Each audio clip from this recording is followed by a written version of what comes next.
Well, good morning, beloved. This is your girl Sharon once again from my front seat, and here I am giving God all praise, honor, and glory for what? For a brand new day. It is Monday.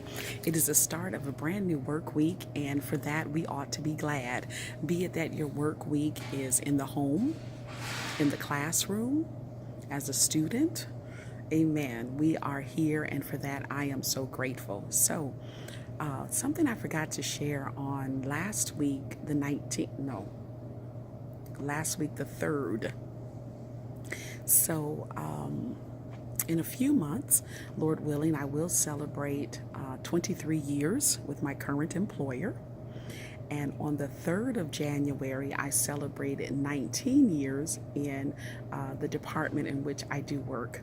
So, beloved, retirement, it is in view. I'm a late bloomer. It seems like I started everything late except for having babies. I think I was too ready for that. But everything else, I'm a bit of a late bloomer. But retirement, it is in view. And for that, I am so grateful to God. So this morning, as you know, it's raining, so you all be careful out there. So between the rain and my umbrella, my fro, well, I guess y'all say, well, there ain't no rain and umbrella, what be wrong with your fro? But nevertheless, I'm here. Amen. So, as I was coming in on the 4:30 bus, I did read the 7th chapter of Proverbs. Now, the 7th chapter of Proverbs, it definitely bears reading and studying. And look at what the commentator writes. I kind of like Matthew Henry's commentating. And I mean, you can Google it, just put in Proverbs 7 and commentating or what it means, and it'll bring up different commentators. But nevertheless, here Solomon is warning his sons, warning us regarding women, the lust of women. And first, again, it talks about wisdom. Get wisdom, because, beloved, once we have wisdom, we can have an understanding of things. When we lack understanding, we lack wisdom. But what he's letting them know is that many a good man has fallen behind many a beautiful woman. Now, I'm not just talking about beautiful women or women who cause men to fall, because there's some women that ain't so hot that will yet cause a man to fall. But he's saying how the woman uses what she has to entice the man.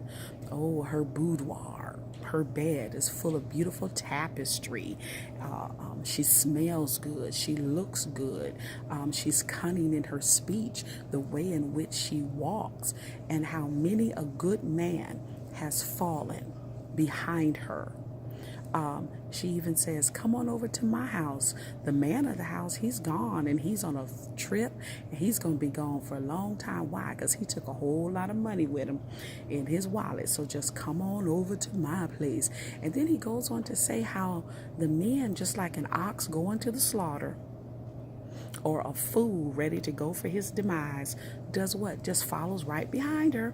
So he's warning them. And if anybody would know, it sure enough ought to be King Solomon. Because King Solomon, he had his share of wives. He had his share of, but you got a chick on the side. Don't you know a chick? I know you got a chick on the side.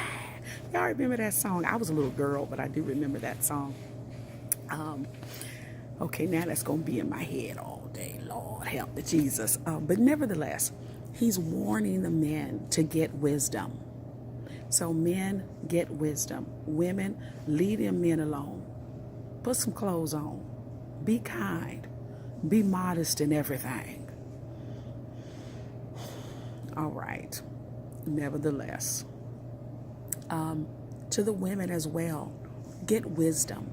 And when we get wisdom, there are certain things that we won't do, we won't cause. And if there's ever been a woman who has been a fool behind a man,